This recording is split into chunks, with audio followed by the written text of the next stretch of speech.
All right, this is the group project for Fire Prevention Technologies 104 at Miramar College. Our case study was on the Hackensack auto dealership fire and its collapse that led to the deaths of 5 firefighters. Our group members are Daniel Noble, Nicholas Maggio, Anthony Stuckey, Maria Melendez, and Alexandra Vai. The fire was called in at 3:00 p.m. on July 1st, 1988 by the workers of the Hackensack Ford auto dealership in New Jersey. The arriving fire crews consisted of 2 engine companies, 1 ladder company, and 1 battalion chief. They saw heavy smoke and flames coming from the roof, so they formed 2 teams to combat the growing issue. A ground team went inside the dealership to start offensive operations, while another team went onto the roof to assess the situation. The firefighters battled the flames for over 25 minutes, but only saw that conditions were getting worse. They then began moving towards defensive operations and were ordered by the chief to start exiting the building.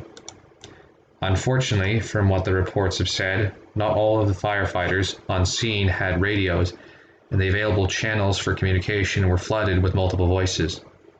This caused confusion, and the orders to the interior team were overwhelmed, causing them to still be in the building while the fire worsened. 9 men were still inside the building when a 60-foot section of the roof collapsed, killing 3 men while trapping another 2. The fire was eventually knocked down by supporting units, and all 5 missing firefighters were recovered. So now that I've covered the scene and main events of the fire, I'm now going to explain the main focus of this case study, the building's construction, and its many variables that led to the lethal collapse. The dealership had outside dimensions of 100 feet long by 225 feet wide and 22 feet tall, with a total surface area of 18,000 square feet. The building was constructed with mostly masonry exterior, while the interior was a mix of masonry and wood frame supports.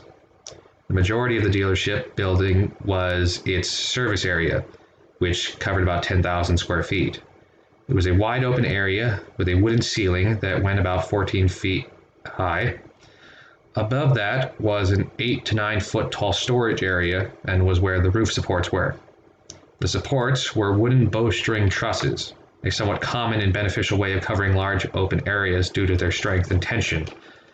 Every joint that connects to the top cord is held in place by split ring connectors and bolts. It is to ensure that the bottom cord holds the top frame from stretching or moving.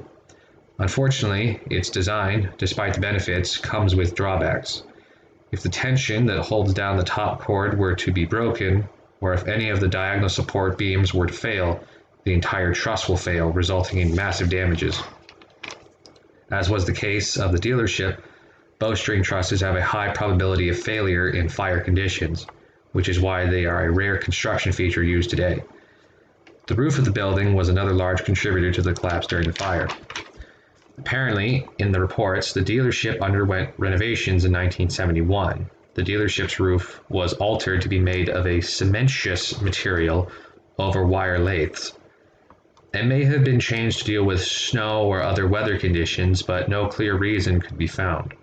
This alteration not only made the weight of the roof exponentially higher, but also gave more challenges to the firefighters. The roof team did attempt to cut ventilations in order to combat the flames, but while they worked, a small portion of the roof collapsed, causing them to retreat from potential danger. This was the layout of construction in the dealership's service space. The fire was reported to have started in the northeast section of the upper storage area.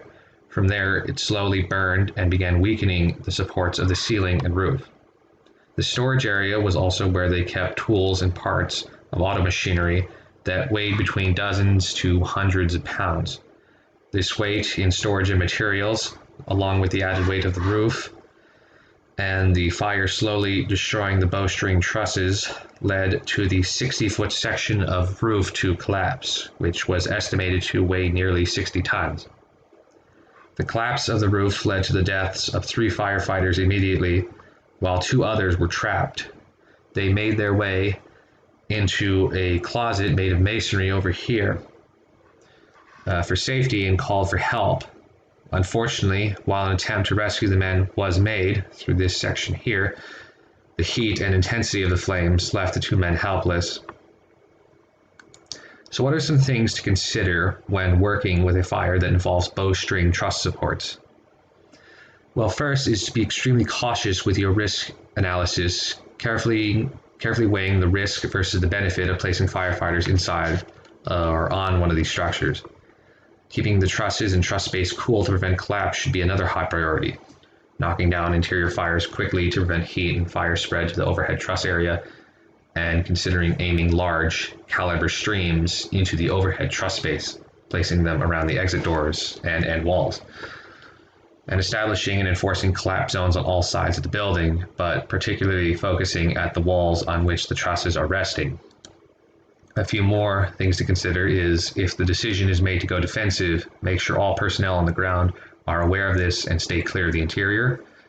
Use apparatus mounted master streams, including aerial master streams from above, and better yet, bring them down to a lower level and direct them horizontally into windows or other building openings.